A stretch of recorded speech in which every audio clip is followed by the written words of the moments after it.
All right, guys, welcome back. Today we are looking at the Sealab III model kit.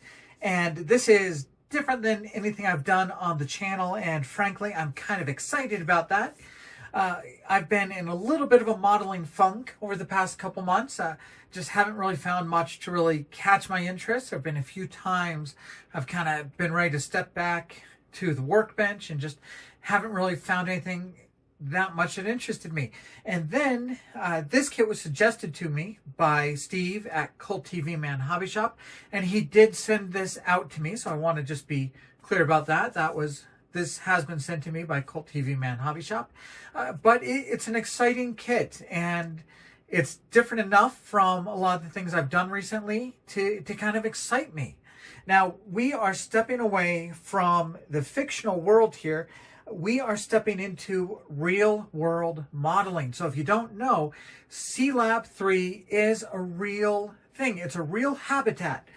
In the 1960s, there were 3 Sealab experiments, Sealab 1, 2, and 3, I think starting in 1964, where they actually had people living underwater in kind of some experimental laboratories and doing different experiments. Sealab 2 was kind of the most successful one. There was an aquanaut who stayed in Sealab 2 for over 30 days. They had different teams kind of rotating in and out, and it was pretty successful. Then they kind of came back. They took most of Sealab 2, rebuilt it as Sealab 3, and put it underwater. Now, in its Sealab 3 form, there were quite a few problems, and overall it wasn't that successful. I believe the project was scrapped, and the United States was heavily involved in a war and economic turmoil, so the project was kind of abandoned. But it was one of the most kind of exciting projects going on at that time, kind of exploring a different frontier, deep undersea living, and something that really captured a lot of people's imagination. Now, the model kit for Sealab 3 caught a lot of people's imagination as well, because this model kit was put out by Aurora Models, and it was heavily promoted in all sorts of comic books and magazines. And, you know, that kind of harkened back to my own youth, because my modeling journey actually started off with advertisements in the back of Boys Life magazine. So, you know, I really kind of get that feeling when you look in those old comic books and you see those old ads from Revell and Aurora model kits. Aurora heavily promoted the Sealab in DC Comics. I stopped by the comic book store this weekend trying to see if I could find any. Every single back issue of Superman, Batman, Superboy, or The Flash I looked at, the back cover had an advertisement for Aurora Models. I couldn't find any from 1970 or 1960 that the comic book store would let me kind of page through. I didn't find any that had the Sealab in it, but every single one had Aurora model kits on it. But they ran contests, they heavily promoted it, and they got everybody excited about it, and then they only did one run. So for the past 50 years, all that excitement, one run, this became a grail kit for many people. So after 50 years, Doll and Hobby of Georgia have brought back the Sealab III. Now, this is a retooling to faithfully recreate the original kit. Now, I believe Doll and Hobby, this is once again a company, I believe it's part of Cult TV Man Hobby Shop, or they share a lot of the same ownership. So just want to be kind of upfront about that too. But they have been re-releasing a handful of different projects from Aurora, and this is kind of the newest one, and it is a very faithful recreation of the original model kit. It's not a new version of the Sealab III. It's new tooling to recreate those original sprues and parts of the original model kit. All right, let's get to it. Original artwork to kind of show off the box as it was back then. I do not have a vintage kit, so I can't tell you how much of kind of what's on the sides or the back is authentic. All right, skill level 3. So they would say 15 years and up. Model cement and paint are required. And there's a nice build-up of the model. Now, this is real world, so this isn't fantastical where you've got set designers painting all sorts of different things, different detail. This is U.S. government and military painting everything one color to protect the metal. That is just about it. I believe Sealab II's form was mostly white or gray, and Sealab III was yellow. Now, in the pictures I've seen, this set of tanks should be blue, this set should be red, or perhaps those might be tanks along the back. But overall, this thing is yellow, not quite school bus yellow, but you don't have a real intricate paint job that you have to do like you do on a lot of the sci-fi projects. Now, this little base, that should be pretty fun, doing a little seabed on it.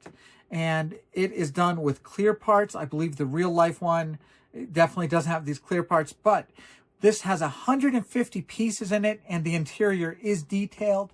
So they gave you clear parts so you can see in and see what you built. Now, the classic model was done in kind of almost traffic cone orange.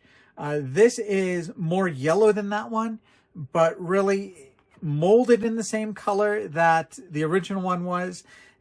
Very much nostalgic. If you've seen any of the builds out there, this is really going to be very much the experience a lot of people had when they built this back in the 1970s. All right, so we have U.S. Navy markings, U.S. Navy Sealab, the Sealab III. I believe that's for a plate, a nameplate you'll have in front of it. A couple black sections here. But very simple. And once again, like I said, this is real world. So unlike Star Trek, where they're putting all sorts of flags and pennants and registries all over the place, this is much more realistic to real world projects. I'm really going into this project kind of blind, never having built the Sealab and kind of being a little outside my wheelhouse, but that's what's kind of exciting. So let's take a look at the instructions, get an idea of what we're up against. Okay, pretty good interior here. Different workspaces, work desks, a couple little cabinets, sleeping area. Yeah, a couple mounted into the back there.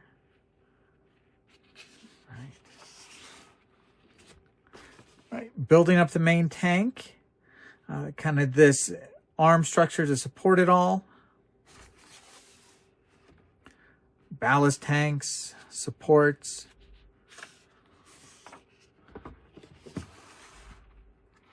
Yeah. Different interior spaces.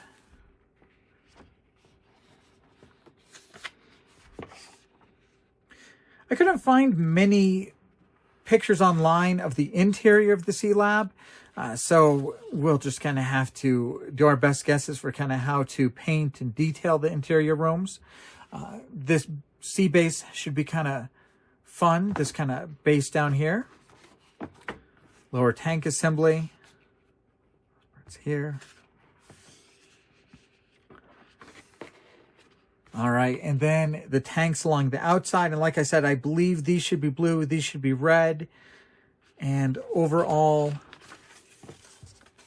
once again, a build up there. These are very nice instructions. You know, we've got kind of a full booklet here, about 14, 15 pages, really kind of step by step. All right, here is kind of our detailing. Okay, and yeah, adding a lot of railings and such to the end here. There is our rear view. You know, it could be the ones on the back that are blue and red, and the ones in front might just be that yellow. And finishing up the detail with lots of those little trim pieces and railings, and a final picture there of the built model. Yep, there's our nameplate added on there to the model kit. Oh, the return of Sealab. All right, and so this is one of those comic book ads, kind of a reproduction of it. So you will see some of those online. People will have them, but really something that captured a lot of people's excitement and drove a lot of hype for this model kit, and really has made it something sought after for the past 50 years. All right, let's take a look at the parts. And once again, this is a model kit I'm pretty much going into blind. When I'm doing a Star Trek one, I can tell you what's a nacelle, what's an end cap, what's the bridge. This is going to be really going in blind, and really the build videos on this are going to be where I learn the most and can tell you the most about the kit. We'll take a look at the parts here just to kind of see what they look like, but I'm not going to know too much about it until I actually just start building it. So here is our clear part. So this is going to be what lets us actually see into the project. Very nice, very clear. I don't really see many distortions. Yeah, very nice, clear, modern part. I'm excited about the seafloor base, but yeah, this is kind of real simplistic detail. Don't worry about that. We'll work on that with some diorama supplies that we've got to make this look a little bit better. All I can say right now is really no flash on this new tooling. Looks like these little railings and piping, all of those look pretty good. Even down to these tiny little hooks here, those look very nice. About 150 pieces in this kit. So lots of little parts to add detailing, lots of nicely molded tanks. Let's see, I see just a few kind of swirls here from the color molding, but you really have to kind of look for them. Okay. There's not much to say. The pieces look good. You know, you can tell because of the color. There is kind of nice texturing on these. Yeah, even kind of on this part, nice little bits of texture. Things are crisp, nothing's really soft. Kind of the angles are hard, the corners are crisp. Nothing really shot short. These little rings on all these parts, and you compare them to like my fingertip, that's a small little part. All really well done. Overall, I think this is about 8 or 9 inches once it's fully built. All right, here are some aquanauts. So those look like they are molded in one piece, and those actually look pretty good for something kind of a human person kind of molded just kind of in one piece like that. That actually looks really good. That's nice. So a couple aquanauts there, a couple small little parts, railings. Yeah, and we're going to have to see how kind of the two halves of the tanks fit together. That's always something where when you're making a cylinder out of two halves, it can be a little bit tricky. Hey, we get a few more aquanauts. Looks kind of like the same pose as the last one, but having more is always a little bit better. Yeah, I think one of the nicest parts are all of these little railings. Very nicely done. Yeah, they're not really flimsy. Those will be great to kind of detail up the ship. Yeah, I don't know. Maybe that's something that if you're really, really interested, you could swap some of those out and just use some wire to make those look a little bit better. But those look pretty nice. A few more kind of cartoonish kind of parts to be added on to your seabed. And that really wraps up the piece count. 150 pieces. We'll know a lot more about them as we start building. All right, I can't resist bringing it back to Star Wars a little bit, because one of the reasons why the Sealab is such a grail kit for people is the Sealab was used to really flesh out the detail on the filming models for the Millennium Falcon, Battlestar Galactica, and many others. So if you want to make a model of the Falcon in studio scale using the parts that the ILM did when they built it, the Sealab is a big part of that. Now this is my Millennium Falcon. This is a perfect grade Millennium Falcon made by Bandai. It is an incredible kit, and they reproduced the filming model pretty exactly. It's about half the size, but when you look at this, you can tell what parts come off what model, which parts are tanks, which parts are cars, and which parts are the Sealab. So let's look for a few of those for just a moment. All right, so one example is this docking ring right here. This docking ring is these Sealab parts cut apart and rearranged several different ways. So start just kind of with this trapezoid shape right here and here. And as we can kind of look at it, that is the basis of this structure right here. Those two trapezoids there that are greebly up are the Sealab parts. These kind of railings here, those are these. Even kind of some of the parts up here on top of the docking structure, those are more Sealab parts. Now, of course, this Bandai model is about half the size as the real filming model. So you can see how much bigger the filming model was. But that is really kind of the structure of the docking bay. As we look at the radar dish on the Millennium Falcon, you can see all of these little detailed parts. Those detailed parts are these, stacked about 4 times up. So 1, 2, 3. So 1, 2, 3, 4, kind of going all the way across. That's the detailing of that deflector dish or radar dish. Right here, once again, it looks like these pieces on the Falcon are made up of these parts of the Sealab. All right, down here, these parts on the Millennium Falcon, those are definitely Sealab parts. And I believe that they are these parts layered in right there. All right, I have to give a shout out to a website. It is millenniumfalcona.blogspot.com. And this guy has done tons of parts maps. I just found a few of them, so I can call out a few more of these. Down here, you can see these little circles here in this little mechanical pit. That is these parts off the Sealab. All in all, if you want to build a studio scale version of the Millennium Falcon, you would need about 13 of these Sealab kits. The Sealab parts are all over this. Within the mechanical wells, there's lots of little parts where you see like the little tubings and pipes all over it.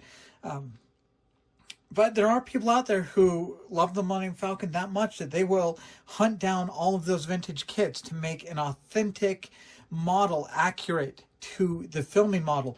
And once again, the site I just spent probably about half an hour looking through was millenniumfalcona.blogspot.com. He's got all sorts of parts maps. If anybody's really familiar or if anybody's really interested in taking on a project like that, it is an endeavor. Very impressive work.